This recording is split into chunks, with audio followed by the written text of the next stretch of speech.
we're preparing for the Triduum and entering into these three holiest days of the year, and I think there's just so much, there's too much to really get into the readings for not only Easter Sunday, but the Vigil and Good Friday and Holy Thursday themselves.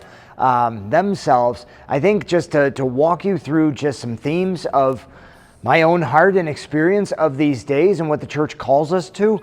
For one thing, on Holy Thursday, we celebrate, we honor the institution of priesthood and Eucharist and the command to lay down our lives as Jesus has done so. And that, connection of those things plays through the rest of the celebration. So if you can make that connection between Eucharist and charity, what we celebrate here, what God has given to us in his own offering of self. Yes, the sacrifice, but his whole person, nourishing us to endure the challenges of life, but also, to transform ourselves throughout. So what we receive on Holy Thursday, we see, kind of like drawn out over the course of the rest of the weekend. On Good Friday, just emblazoned before our eyes and all over our hearts, the story of Jesus' passion and the reality of that lived experience in worship, cutting us to the heart of the extent to which he will go for us, the extent that he will go to endure sufferings and ultimately death to redeem us, from our own death.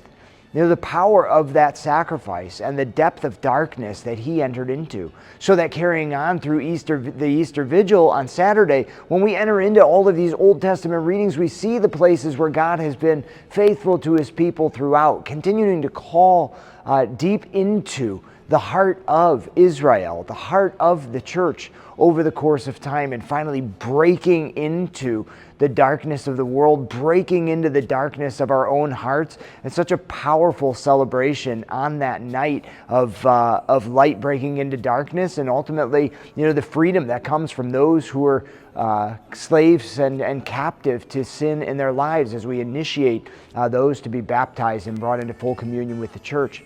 And Easter Sunday, having been through, I'm literally getting goosebumps right now thinking about the experience of Easter Sunday, having been through these celebrations, and there's a length to this week. It's something to celebrate, but it is something to endure in a certain sense. And there's the freshness and rejoicing that comes from Easter Sunday and the explosion of joy in people's lives and their hearts as they come into the church just to celebrate with us. It's just a profound several days of the church's life. And again, as I said, the lived experience of Paschal mystery, from dying to rising and walking out into our lives, transformed and changed by the grace of God. I just invite you to celebrate these days with us and deepen your heart that the Lord's call on your life might sink into just the farthest corners of your heart and raise you to the loftiest